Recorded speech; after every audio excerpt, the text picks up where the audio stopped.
We hope that you and your family are safe, healthy, and secure during this COVID-19 pandemic. Ira Smith Trustee and Receiver Inc. is absolutely operational, and Ira, in addition to Brandon Smith, is readily available for a telephone consultation or video meeting. If you would prefer to listen to the audio version of this Brandon blog, please scroll to the very bottom and click play on the podcast. Business Bankruptcy in Canada. Introduction. A business bankruptcy in Canada creates a very difficult time for its owners, employees, suppliers, and families. Bankruptcy can be the result of many things, including poor business decisions, bad economic health conditions, changes in government regulations, increased competition, or a combination of all of these. Yet no matter what brought it about, this will be difficult for those involved with the business. Entrepreneurs will need to find the right party to lean on to help them analyze everything and first see if there is a way to save the business. If you are in this situation, it is important to know that you do not have to, and should not, go through this alone. In today's Brandon blog, I will talk about, from the perspective of a licensed insolvency trustee, what the main causes of business bankruptcy in Canada are and how to avoid business bankruptcy in Canada. These steps will help you look at your business's financial problems in a different way. It may very well be such that you can do the financial restructuring of all or a part of your company's business properly and avoid a long-term debt to your creditors. In my next Brandon blog, I will write about the formal insolvency proceedings available to an insolvent business in Canada. What's in it for you, the entrepreneur? This will help you become a healthier business owner and get you out from under the panic and stress the current environment causes.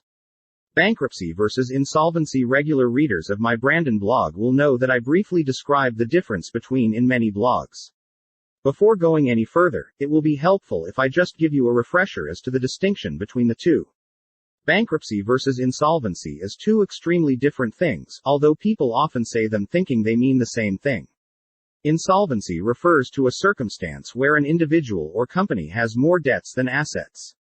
Once the property has been entirely liquidated, there is not enough cash to settle all the debts. This is the economic problem where the company or individual experiencing financial difficulties is said to be insolvent. It is a financial condition. Bankruptcy is a legal process. A person or company who is insolvent can file for bankruptcy. Or, one or more creditors can make a bankruptcy application to the court for a bankruptcy order to be made against the financially troubled insolvent person or company. Bankruptcy is a legal state. The main causes of business bankruptcy in Canada. In my opinion, no one cause is responsible for causing business insolvency or business bankruptcy in Canada. It is usually a combination of things. From my experience in dealing with troubled businesses, I have found there are a variety of factors. Some are internal to the business and some are external. The internal causes are ones that the entrepreneur has full control over. Similarly, the entrepreneur has either very little or no control over external factors. The following, in no particular order, is my laundry list of the main causes of business failure in Canada. External causes of business failure in Canada: an economic slowdown or recession, increases in competition, loss of a major customer as the outcome of relocation or market modification or business sector government regulations, technological change, being a victim of a fraud, labor issues including the loss of key employees, war, a global pandemic. Internal causes of business failure in Canada: while variables beyond a business's control absolutely play a significant role in the failure, numerous businesses that declare bankruptcy additionally struggle with internal issues. While external deficiencies are important to some degree, many failures happen as a result of internal issues mostly rooted in the deficiencies of senior management, the entrepreneur.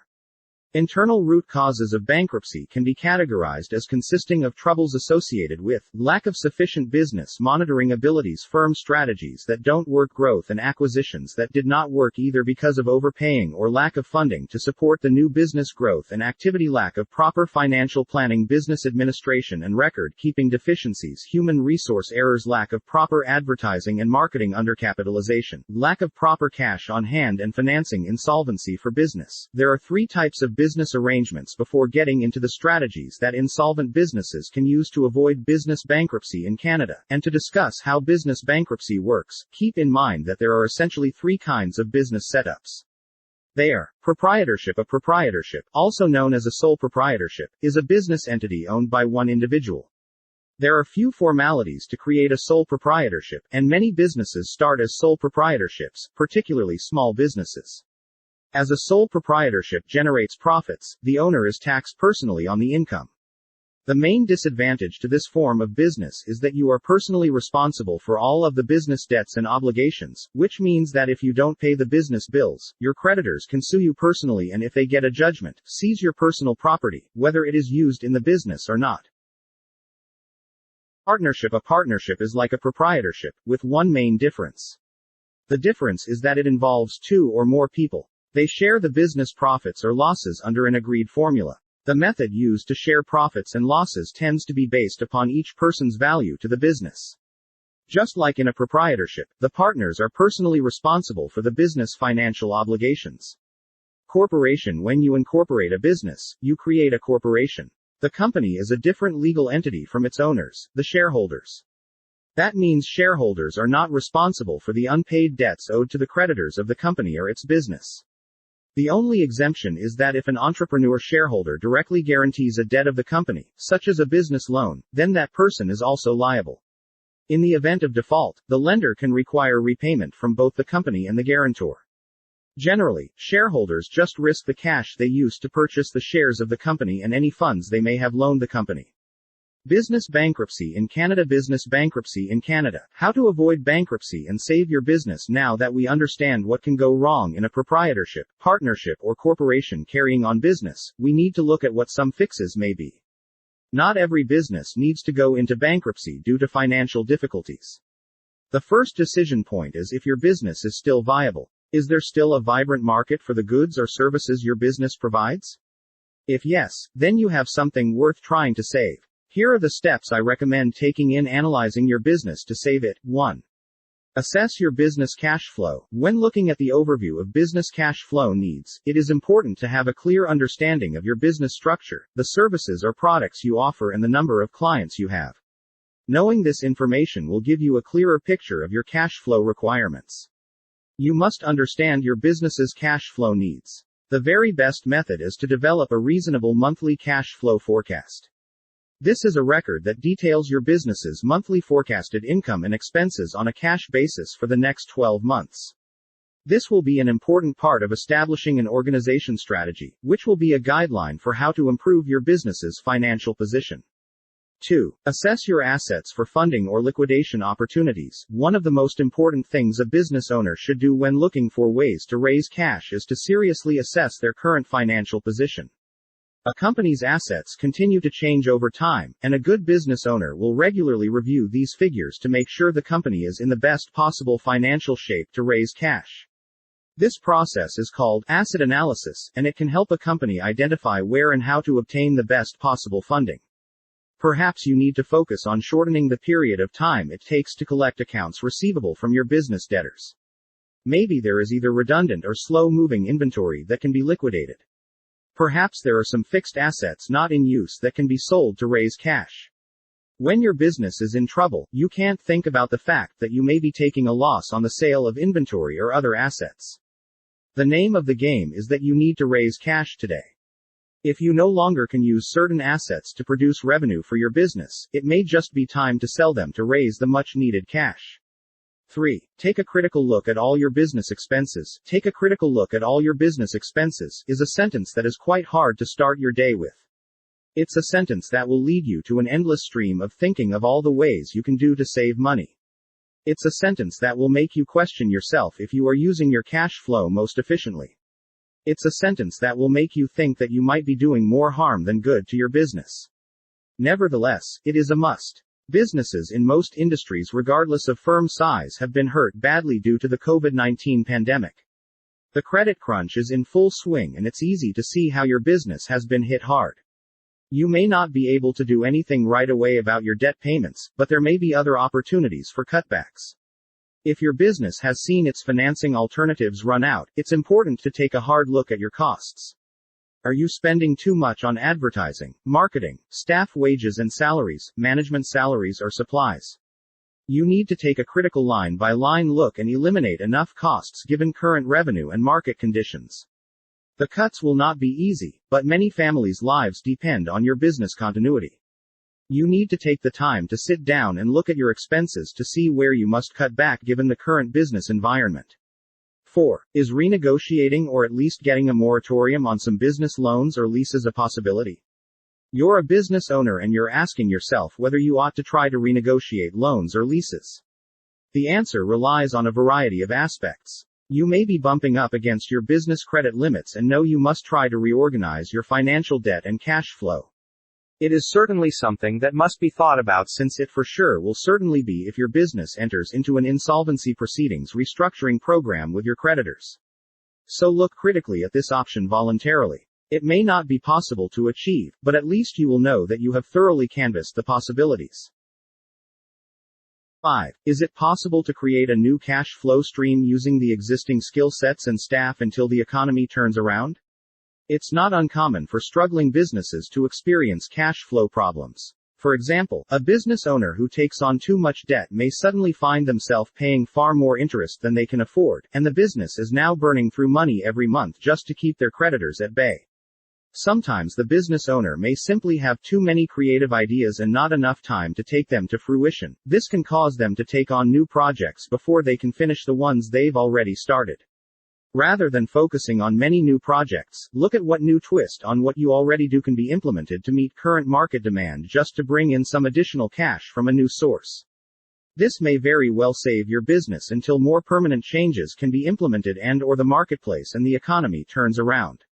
6. Take advantage of Canada's Covid-19 Economic Response Plan for Business. Canada's Covid-19 Economic Response Plan is designed to help businesses by providing relief to companies that owe funds to Canada Revenue Agency, the banks or landlords.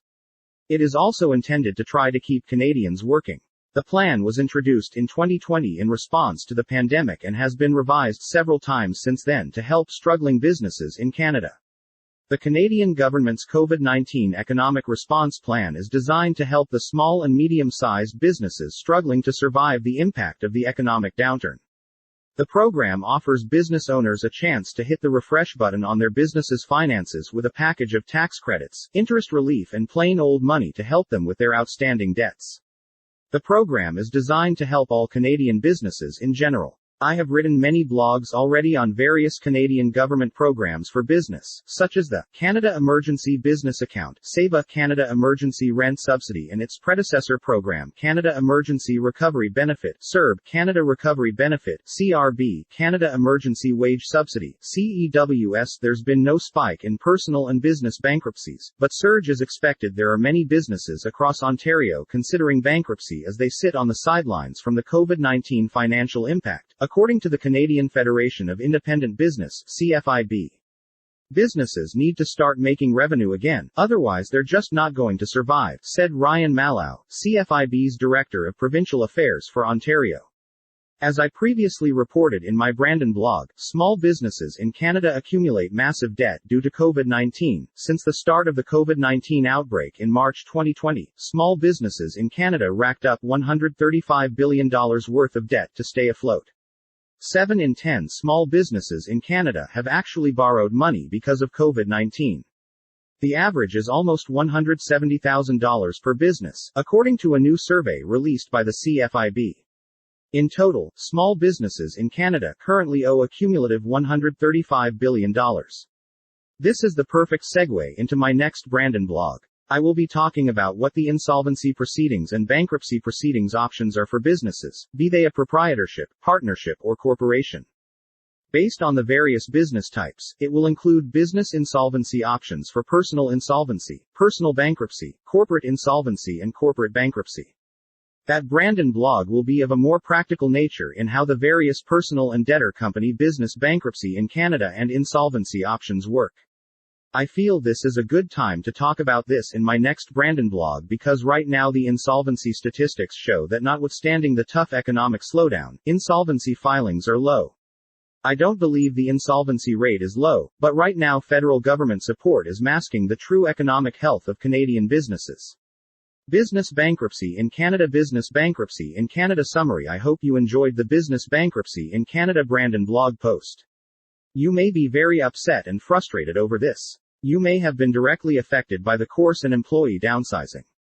Perhaps your pension has just been cut drastically from what you thought it would eventually be. You may even be downright depressed. No doubt the Sudbury entrepreneurs may be very frustrated whether their businesses will be able to continue to pay all their debts as they come due.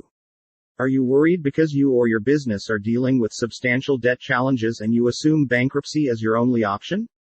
Call me. It is not your fault that you remain in this way. You have actually been only shown the old ways to try to deal with financial issues. These old ways do not work anymore. The Ira Smith team utilizes new modern-day ways to get you out of your debt difficulties while avoiding bankruptcy. We can get you the relief you need and so deserve. The tension put upon you is big. We know your discomfort factors. We will check out your entire situation and design a new approach that is as unique as you and your problems, financial and emotional. We will take the weight off of your shoulders and blow away the dark cloud hanging over you. We will design a debt settlement strategy for you. We know that we can help you now. We understand that people and businesses facing financial issues need a realistic lifeline. There is no one-solution-fits-all method with the Ira Smith team. Not everyone has to file bankruptcy in Canada.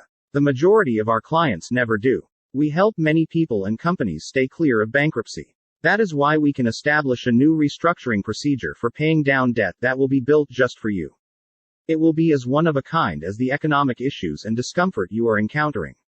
If any one of these seems familiar to you and you are serious about getting the solution you need, contact the Ira Smith Trustee and Receiver Inc. group today. Call us now for a no-cost consultation. We will get you or your business back up driving to healthy and balanced trouble-free operations and get rid of the discomfort factors in your life, starting now. We hope that you and your family are safe, healthy and secure during this COVID-19 pandemic.